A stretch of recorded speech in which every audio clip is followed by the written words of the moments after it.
চা বানাও আমার জন্য। কি কি গান নামছে? হ্যাঁ, টিকটকের গান। একটু চিনি দিও, আদা দিও, লং দিও সামান্য, একটা চা বানাও আমার জন্য, একটা স্যান্ডেলের বাড়ি পাঠাও আমার জন্য।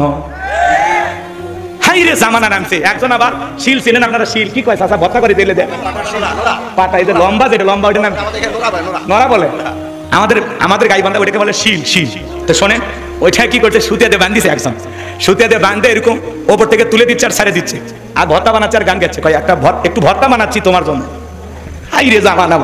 অনেকে আবার নতুন বউ নিয়ে এসে পানের দোকান খোলে, বস্তুতে ভাত ভাত খায়, মেয়ে ওইটা পান নিয়ে বসে আছে, বলে বৌমা একটু পান দাও তো। আবার কিছু হাইব্রিড শয়তান উঠি দাঁড়িয়ে থাকে, বলে এই ছেলে রে, নতুন বউ দেখে যা, এটা তোমার ভাবি হয় না, আসো সালাম দাও। পুরি বাবা, সমাজটা গেছে কোথায় বলেন? নতুন বউকে যে সাজাইয়া এই যে গিফট তুলতেছেন আর বউটারে দেখাইতেছেন, কই পাইছেন? জায়েজ আছে দেখা? জায়েজ আছে? কবে ভালো হবে না আপনারা? হুজুর বিয়েত মেলা খরচ হয়, দুই সাইডে গিফট যদি না ওঠে টাকাটা হালাল হবে কেন? এত জরিমানা দেওয়া যায়? কিছু তো নেওয়া লাগবে। যুবক, একটা মেয়ে যদি রং নাম্বার মিস কল দেয়, কণ্ঠ পায়, তুমি পাগল হয়ে যাও। 17টা সিম কার্ড পরিবর্তন করে হলেও মেয়েটাকে কল দাও। মেয়েটা বলে ভাইয়া সরি, ভুল হয়ে গেছে। বলে না নিবানু, এখন কেন জ্বালাইলি, এখন ভালোবাসা দিবি কিনা বল। আছে না নাই? রাত 3:30 এক মহিলা আমারে ফোন দিয়েছে কুড়িগ্রাম থেকে, বলে হ্যালো তুমি কে সোহেল? আমি তখন বললাম না, আমি একটা হুজুর মানুষ। কয় ঢং করো না, রাত চলে গেলে আফসোস করবা। ও কি তাহাজ্জুদ পড়ার জন্য ডাকতেছে না সিয়ারি খাওয়ার জন্য ডাক দিল? কথা কন নাকি আপনারা? আছে না নাই? একটা মহিলার কণ্ঠ বলে তুমি আমি পাগল হয়ে যায়। আজকে যুব সমাজকে নষ্ট করেছে সবচাইতে যেই বড় অস্ত্র, তার নাম হলো এই মোবাইল। মোবাইলের ওজন কম, কিন্তু মোবাইলের মাধ্যমে পাপের ওজনটা অনেক বেশি। করা বলে ঠিক না? ঘরের দরজা লাগায় একা একা মোবাইলে উল্টাপাল্টা ভিডিও দেখেন। আছে না না? দেশে মোবাইল আইছে, চিঠি বন্ধ হইয়াছে, দিওয়ানা বানাইছে, পোলা মাইয়ার মনের কথা ভাসে বাতাসে।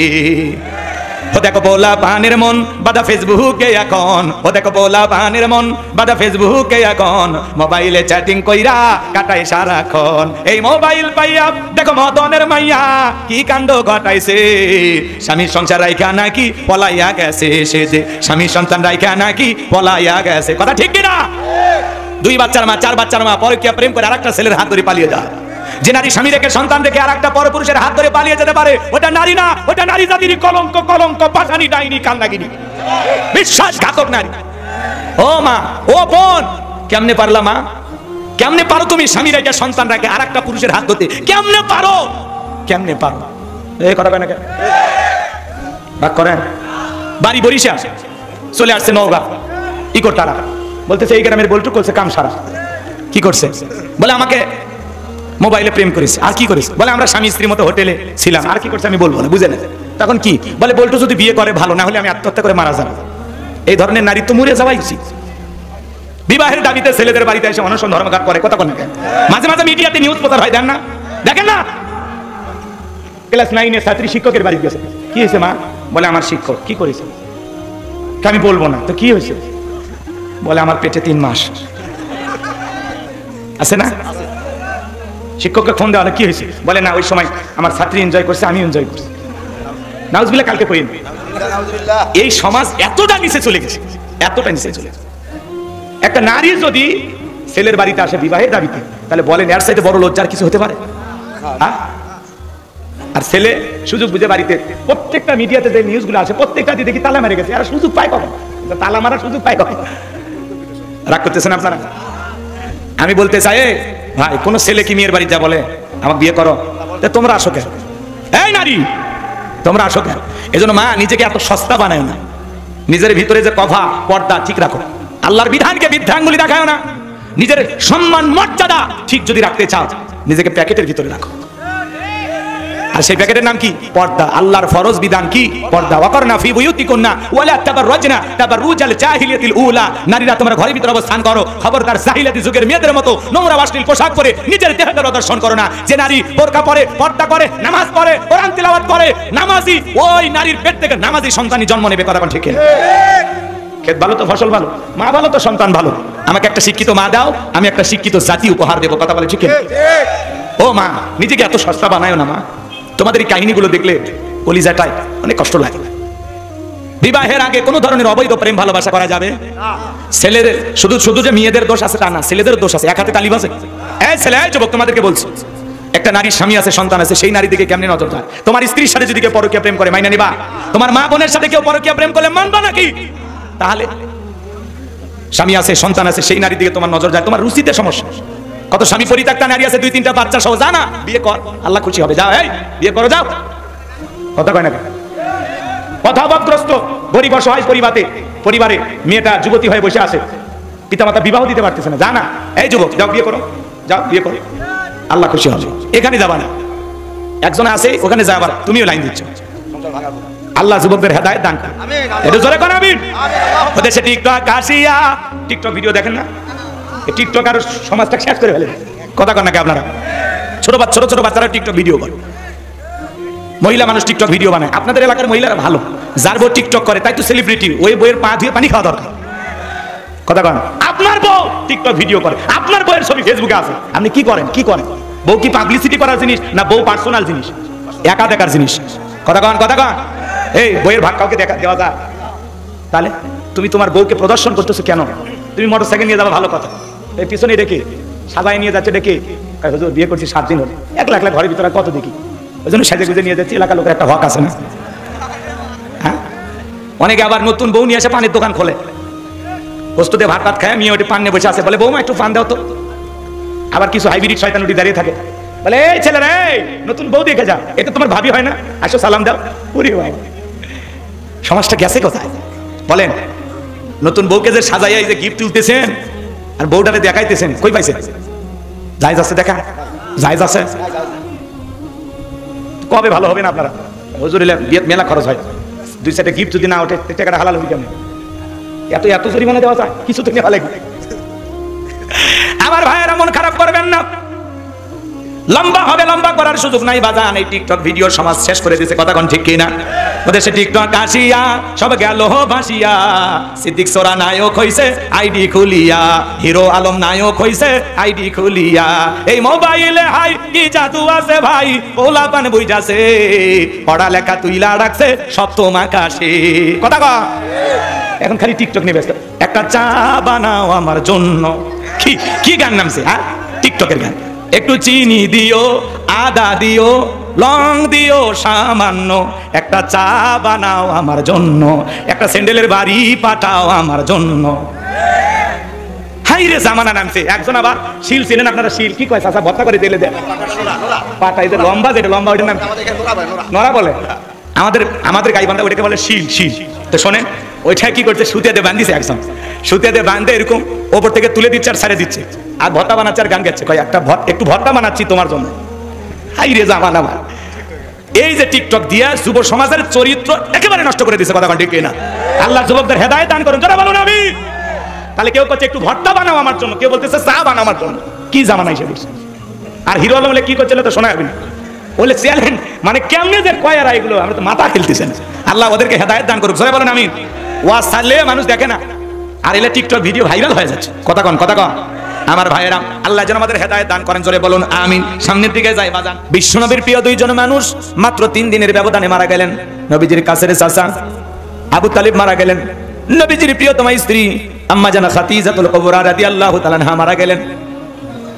সবচাইতে পিছনে কি বাপরে বাপ। সম্মানিত ভাইয়েরা আমার, দিল দিয়া কথাগুলো বোঝার চেষ্টা করবেন, আমি গুনাহগার যে কথা বলতে চাই। আপন 2 জন মানুষকে হারিয়ে ব্যতীত হৃদয় নিয়ে নবী চলে গেলেন তাইফে কালিমার দাওয়াত দেওয়ার জন্য। তাইফের মানুষের নবীজির দাওয়াত গ্রহণ না করে নবীজির জান্নাতের শরীর মোবারকে বৃষ্টির মতো পাথর নিক্ষেপ করলেন। নবীজি আমার জ্ঞান হারিয়ে ফেললেন। নবীর প্রিয় সাহাবী যায়েদ বিন হারেসা বলেন, আমি অনেক কষ্টে নবীজির দেহ থেকে পাথরগুলো সরায় ফেললাম। নবীজির জ্ঞান ফিরে আসলো। হযরতে যায়েদ ডেকে বলেন, নবীজি আমাকে যখন বলেন যায়েদ আমার একটু ওযু বানায়া দাও, আমি যখন নবীজির পা মোবারক থেকে জুতা খুলতে গেলাম, তাকায়া দেখি নবীজির জুতার ভিতরে রক্তগুলো জমাট বেঁধে আছে। নবীজি নামাজ আদায় করলেন। আসমান থেকে জিবরাইল এসে বলে, নবী যে তাইফের মানুষের আপনাকে পাথর নিক্ষেপ করেছে, একবার অর্ডার দেন গো নবী, পাহাড়ে চাপা দিয়ে তাইফের মানুষকে আমি ধ্বংস করে দেব। নবী আমার ডেকে বলে, জিবরাইল ওরা না চিনে আমাকে পাথর নিক্ষেপ করেছে, ওদেরকে যদি পাহাড় চাপা দিয়ে শেষ করে দাও, আমি কার কাছে কালেমার দাওয়াত পৌঁছাবো? আমি তাইফের মানুষদেরকে মাফ করে দিয়েছি। ও জিবরাইল আমার আল্লাহকে জানিয়ে দাও, আমার আল্লাহ জানো তাইফের মানুষকে মাফ করে দেয়। বলুন সুবহানাল্লাহ। ব্যথিত হৃদয় নিয়ে রক্তাক্ত শরীর নিয়ে নবীজি মক্কায় চলে আসলেন।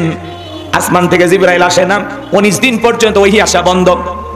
সাহাবায়ে কেরামদেরকে কাফেররা ডেকে বলে, নবীর সাহাবীরা কি ব্যাপার, তোমাদের নবী তো নতুন কোন আয়াত আর সূরা পাঠ করে আমাদেরকে শোনায় না, নাকি তার উপরে যে জিন ভর করেছিল সেই জিনটা বিদায় নিয়েছে? জোরে কন্না নাউযুবিল্লাহ।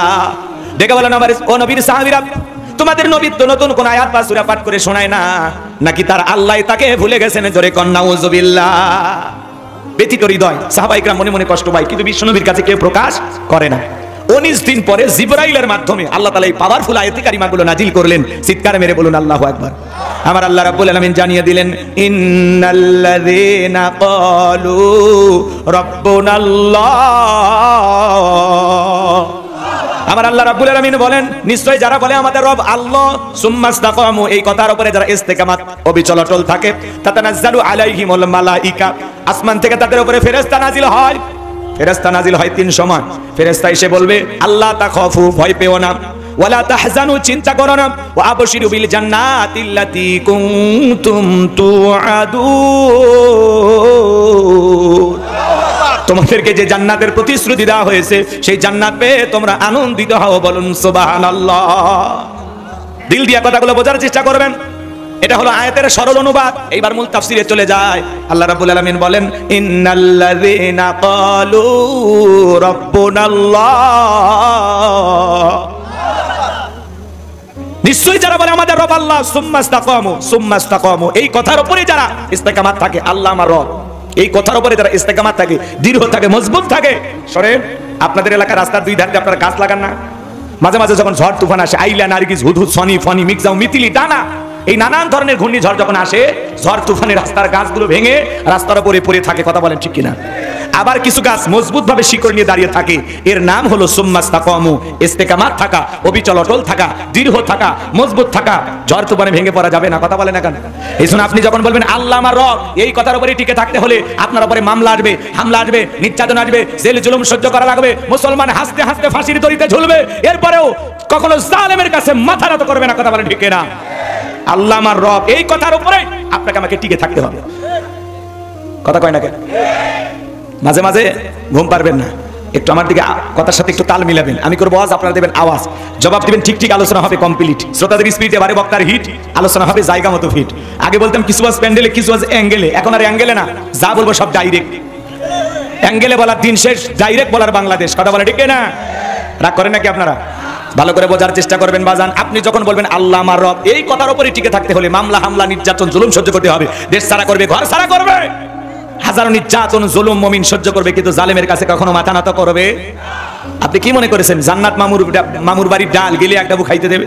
জান্নাতে যেতে হলে আপনাকে পরীক্ষা দিয়ে জান্নাতে যেতে হবে। কথা বলে ঠিক না? আমার আল্লাহ রাব্বুল আলামিন বলেন, ইন্নাল্লাযীনা ক্বালু রাব্বুনাল্লাহ, নিশ্চয় যারা বলে আমাদের রব আল্লাহ, বলেন আমাদের রব কে? আল্লাহ আমার রব। রুহের জগতে, এদিকে খেয়াল করেন, রুহের জগতে আল্লাহ তাআলা আপনাকে আমাকে প্রশ্ন করে বলেছিলেন, আলাস্তু বিরাব্বিকুম, আমি কি তোমাদের রব নই? আমরা সেদিন সবাই জবাব দিয়ে বলেছিলাম, ক্বালু বালা, অবশ্যই আপনি আমাদের রব। হো নওগাঁবাসী, ডান হাতটা তুলে শাহাদাত আঙ্গুলি দ্বারা ইশারা করে চিৎকার মেরে বলেন তো আমাদের রব কে? আর একটু জোরে বলেন কে? একটু ভালোবেসে ডাক দেন আল্লাহ। আর একবার বলেন, একটু জোরে বলেন আল্লাহু আকবার। আল্লাহু আকবার জোরে জোরে আওয়াজ দেবেন। মুসলমান যদি একবার জেগে উঠে আল্লাহু আকবারের তাকবীর দেয়, বাতিলেরা লুঙ্গি পরার টাইম পাবে না। কথা কন, একটু আওয়াজ দিবেন। কিছু পারেন না পারেন, আওয়াজ দেন, কাঁপে ফেলে দেন। এদিকে খেয়াল করেন আমার ভাইয়েরা, এই পৃথিবীর জমিনে আসার পরে আল্লাহ রাব্বুল আলামিন সর্বপ্রথম যে ওহী নাজিল করলেন, ইকরা বিসমি রাব্বিকাল্লাযী খালাক, পরে তোমার রবের নামে যিনি তোমাদেরকে সৃষ্টি করেছেন। এই আয়াতের ভিতরে রব শব্দ আছে না নাই? জোরে বলেন আছে না নাই? বলেন তো বাজান, রবের জ্ঞান শিক্ষা দেওয়া হয় কোথায়? স্কুল, কলেজ নাকি মাদ্রাসায়? ছোট ছোট বাচ্চারা বৈশা বৈশা পেশাব করে, ঢেলাগুলো ব্যবহার করে, বাড়িতে যা মাকে সালাম দেয়, বাবাকে সালাম দেয়, রাস্তাঘাটে মুরব্বিদেরকে সালাম দেয়। আর কত ছেলে কলেজে পড়াশোনা করে, পালসার গাড়ি নিয়ে ঘোরাঘুরি করে, রাস্তার মধ্যে গাড়িটা ব্রেক করে টান দিয়া, এদিকে খেয়াল করেন, সেন্টার টান দিয়া কুকুরের মতো দাঁড়িয়ে থেকে পেশাব করে, বসেও না। 30-40 বছর বয়স হয়ে গেছে, পেশাব করে আস্তে করে উঠে আসে, টপ টপ করে পেশাব করিয়া প্যান মেখে যায়, লুঙ্গি মেখে যায়। কথা কন, হাদিস শরীফের ভিতরে আসছে, যারা পেশাব থেকে পবিত্রতা অর্জন করে না, এই কারণে কবরের ভিতরে তাদের জন্য আলাদা শাস্তি হবে, আযাব হবে। শুধুমাত্র পেশাব থেকে পবিত্রতা অর্জন না করার কারণে কবরে শাস্তি ভোগ করতে হবে, আযাব ভোগ করতে হবে।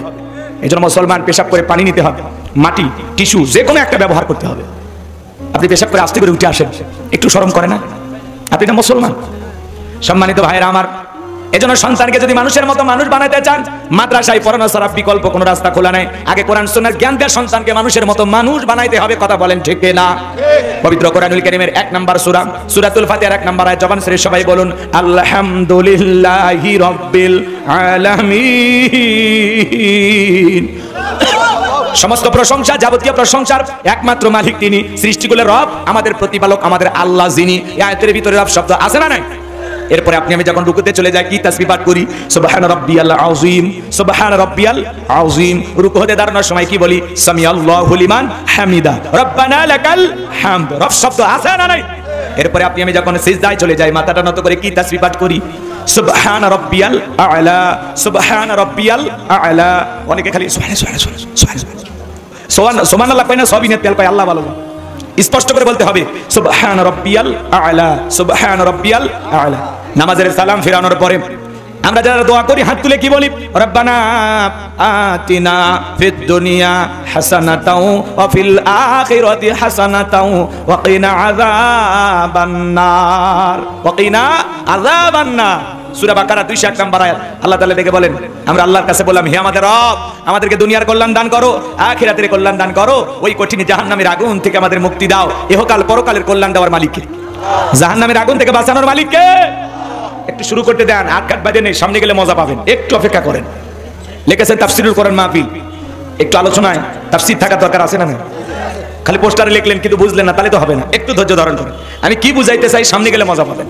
আমার দিকে কাল আমার ভাইয়েরাম, পবিত্র কোরআনুল কারীমের সর্বশেষ যেই সূরা, সূরাটির নাম হলো নাস, তার 1 নম্বর আয়াত, কুল আউযু বিরাব্বিন নাস। আয়াতের ভিতরে রব শব্দ আছে না নাই? জীবনের পরতে পরতে সব জায়গা রব। যেদিন আপনি আমি মারা যাব, মসজিদের মাইকে যেদিন এলান জারি হবে, এই গ্রামের অমুক ব্যক্তি বেঁচে নাই, ইন্না লিল্লাহি ওয়া ইন্না ইলাইহি রাজিউন। আপনার আমার মৃত্যুর সংবাদ শোনার পরে স্ত্রী কেঁদে বলবে স্বামী নাই, সন্তান ছেলে কেঁদে বলবে বাবা নাই, মেয়েটা কেঁদে বলবে বাবা নাই, মা বাবা বেঁচে থাকলে বলবে কলিজার ধনটা হারাইলাম।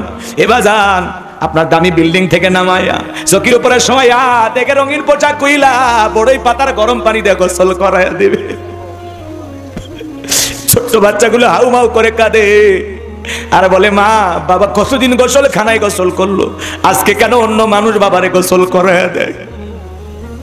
সন্তানদের কান্না মা কি দিয়া সান্ত্বনা দেবে? বাজান, কেউ যদি ঢাকায় মারা যায়, বাড়ি যদি নওগাঁয় হয়, লাশটা কিন্তু নওগাঁয় আসার আগে তার কবর রেডি হয়ে যায়, তার জন্য বাঁশ রেডি হয়ে যায়, তার জন্য গোসলের পানি রেডি হয়ে যায়, কাফনের কাপড় রেডি হয়ে যায়। সবাই পাগল পারা হয়ে যায় কত তাড়াতাড়ি লোকটাকে দুনিয়ার থেকে বিদায় নিয়েছে, যত তাড়াতাড়ি একটু কবরে শায়িত করা যায়। ওই মসজিদের খাটিয়াতে তুইলা সাদা কাপনের চকলেটের মতো মোড়াইয়া মসজিদের খাটিয়াতে তুইলা 4 জন বরযাত্রী ধইরা আপনাকে আমাকে কবরে নিয়ে যাবে। বাজান, 3 জন মানুষ কবরে নামবে, লাশটা রাখার জন্য মনে মনে ভাববো এরা বুঝে আমার সাথী হবে, কিন্তু না, একে একে সবাই কবরে থেকে উঠে আসবে। ওই কবরে যখন পাশের বিছানা বিছায়া দেবে, কবরের উপরে যখন মনকে মন মাটি চাপা দেবে, কবরটা হয়ে যাবে ঘর অন্ধকার। ওই কবর খনন করার জন্য যে ডালি কোদাল নিয়ে গেছে সেইটাও নিয়ে আসবে, কেউ রাইখে আসবে না। ওদের পায়ের আওয়াজ কবরে থাকা ব্যক্তি শুনতে পাবে, চিৎকার মেরে ডেকে বলবে, আমাকে একা রাইখা যাও না, আমাকে সঙ্গে নিয়ে যাও। কবরে থাকা ব্যক্তির চিৎকার দুনিয়ার কেউ শুনতে পাবে না। আপনার আমার নবী বলেছেন যে কবরে চলে গেল তার চাইতে অসহায় আর কেউ নাই। বিশ্বনবী বলেছেন, ক্বালা ক্বালা রাসূলুল্লাহ সাল্লাল্লাহু আলাইহি সাল্লাম, ইন্নামাল কুবুরু রাউযাতুম মিন রিয়াদিল জান্নাহ আও হুফরাতুম মিন হুফারিন নার, রাহু তিরমিজি। বিশ্বনবী ডেকে বলেন, যে ব্যক্তির আমল ভালো, মৃত্যুর সঙ্গে সঙ্গে আল্লাহ তাআলা তার কবরটাকে জান্নাতের বাগান বানিয়ে দিবেন, বলুন সুবহানাল্লাহ। আর যে ব্যক্তির আমল খারাপ, আও হুফরাতুম মিন হুফারিন নার, তার কবরটা হয়ে যাবে জাহান্নামের আগুনের গর্ত। একবার যদি কারো কবরে জাহান্নামের আগুনের গর্ত হয়ে যায়, তার কিন্তু বাঁচার কোনো উপায় নেই। ওই জাহান্নামের আগুন দুনিয়ার আগুনের চাইতে 70 গুণ বেশি পাওয়ার। একবার যদি কারো দেখে জাহান্নামের আগুন লাগা যায়, মনে হয় দেহটা পুরো ছাই হয়ে যাবে, কয়লার মতো কালো হয়ে যাবে। যন্ত্রণা সহ্য করার ক্ষমতা আপনার আমার নাই। ওই কবর বড় কঠিন জায়গা। কেউ যদি গুনে নিয়ে কবরে যায়, ডানের মাটি বামে চলে যাবে, বামের মাটি ডানে চলে যাবে, এমন করে সাপ দেবে বাজার, এক পাথরের হার অন্য পাথরে ঢুকে যাবে। কবরে থাকা অন্ধ ফেরেশতা চোখে দেখে না, কানে শোনে না, হাতুড়ি দিয়ে আঘাত করবে, দেহটা চূর্ণ বিচূর্ণ হয়ে যাবে। কবরে থাকা বিষাক্ত সাপ একবার যদি সবল মারে, পা থেকে মাথা পর্যন্ত বিষের যন্ত্রণায় দেহটা জ্বলে যাবে। কবর কিন্তু জায়গা ভালো না, কবর কিন্তু ভয়ঙ্কর জায়গা। কথা বলেন, কবর কিন্তু জায়গা ভালো না। কথা বলেন, কথা বলেন। 6 দিন পরে নখ খসে যাবে, 9 দিন পরে চুল। কবর গাগের সামান নিতে কইরো না কেউ ভুল। কবর জায়গা ভালো নয়, কবর জায়গা ভালো নয়। আমল দিয়ে কবর গৃহ সাজিয়ে নিতে হয়। 17 দিনে পেট ফেটে শেষ, পোকার খাদ্য হবে। 7 দিন পরে গোশ থাকবে না, কঙ্কাল পরে রবে। বাবা লাশটা কবরে রাখলে কিছুদিন পরে পেটটা ফেটে যাবে, পোকাগুলো কিলবিল কিলবিল করে নাক মুখ কাল দিয়ে ঢুকবে, চুল খসে যাবে, দেহের গোস্তগুলো খসে যাবে। কত দামি শ্যাম্পু সাবান ব্যবহার করলাম, সেই দেহটা মাটির সাথে মিশে যাবে। কত মানুষের কবর ভেঙে যায়, মাঝে মাঝে দেখা যায় কি দুর্গন্ধ। কত মানুষকে হত্যা করে এখানে সেখানে যখন পুঁতে রাখে, সেই লাশটা বের করতে গেলে কি দুর্গন্ধ, নাক দিয়ে সহ্য করা যায় না, দেহটা পচে যাবে, ভাবাই যায় না। 17 দিনে পেট পেটে শেষ, পোকার খাদ্য হবে। 7 দিন পরে গোশ থাকবে না, কঙ্কাল পরে রবে। 90 দিনে হাড়গুলি সব, 90 দিনে হাড়গুলি সব আলাদা হয়ে রয়। কবর জায়গা ভালো নয়, কবর জায়গা ভালো নয়। আমল দিয়ে কবর গৃহ সাজিয়ে নিতে হয়। নবীর প্রিয় সাহাবী হযরত ওসমান রাদিয়াল্লাহু তাআলা আনহু কবর দেখে অঝরে চোখের পানি ছেড়ে দিয়ে কান্না করতেন। সাহাবায়ে কেরাম ডেকে বলে, ভাই ওসমান, আপনি কেন কবর দেখে এত কান্না করেন? হযরত ওসমান ডেকে বলেন, কবর হলো প্রত্যেকটা মানুষের প্রথম মঞ্জিল, প্রথম ঘাঁটি, প্রথম স্টেশন। এই কবরে 3টি প্রশ্ন করা হবে। যে সঠিক উত্তর দিতে পারবে তার মিজান ফুলসিরাতে কোনো টেনশন নাই। যে উত্তর দিতে পারবে না তার বাঁচার কিন্তু কোনো উপায় নাই। ওই কবরের ভিতরে 1 নাম্বার প্রশ্ন করা হবে, মার রব্বুকা, তোমার রব কি? প্রশ্নের ভিতরে রব শব্দ আছে না না? কবরে 1 নাম্বার প্রশ্ন, মার রব্বুকা, তোমার রব কে? এই দুনিয়ার জমিনে যারা রবের গোলামি করেছে, যারা মুমিন মুত্তাকি আল্লাহর খাঁটি গোলাম ছিল, কোরআন সুন্নাহ মোতাবেক জীবন সাজিয়েছিল, আল্লাহর গোলামিতে জীবন কাটিয়ে দিয়েছিল, ওই মুমিন মুত্তাকি নেককারদেরকে যখন জিজ্ঞাসা করা হবে, মার রব্বুকা, তোমার রব কে? ওই নেককার মুমিন মুত্তাকি খাঁটি মুসলমান উত্তর দিয়ে বলবে, রব্বি আল্লাহ, রব্বি আল্লাহ, আমার রব আমার আল্লাহ। আল্লাহু আকবার। কিন্তু যারা বলেছিল খাও দাও ফুর্তি করো, দুনিয়াটা মস্ত বড়, রং তামাশায় মেতেছিল, শয়তানের ওয়াসওয়াসায় পড়ে মিসগাইড হয়েছিল, ভুল পথে পরিচালিত হয়েছিল, গুনাহের সাগরে হাবুডুবু খাইতে খাইতে গুনাহগার হয়ে আল্লাহর অবাধ্য গোলাম হয়ে কবরে যাবে যারা, তাদেরকে যখন প্রশ্ন করা হবে মার রব্বুকা, আল্লাহর অবাধ্য গোলাম গুনাহগাররা ফেল করে তাকিয়ে থাকবে, উত্তর দেওয়ার ক্ষমতা থাকবে না। আল্লাহ কেমন পরীক্ষা নেবে? আগেই প্রশ্নপত্র ফাঁস করে দিয়েছে, অনেক আগেই। যারা এই দুনিয়ার জমিনে নেক আমল করে আল্লাহর প্রিয় গোলাম, তারা উত্তর দিতে পারবে। তাদেরকে যখন প্রশ্ন করা হবে মার রব্বুকা, তোমার রব কি? তারা বলবে রব্বি আল্লাহ। কিন্তু যারা গুনাহগার, আল্লাহর অবাধ্য গোলাম, এরা উত্তর দিতে পারবে। তাহলে নেক আমল করে আল্লাহর প্রিয় বান্দা হয়ে, খাঁটি মুমিন মুত্তাকি বান্দা হয়ে কারা কারা কবরে যেতে চান? হাত তুলে দেখান। আল্লাহ আমাদের সবাইকে আমল নিয়ে পরকালের সফরে রওনা দেওয়ার তৌফিক দান করুন। জোরে বলুন, আর একটু জোরে বলুন আমিন।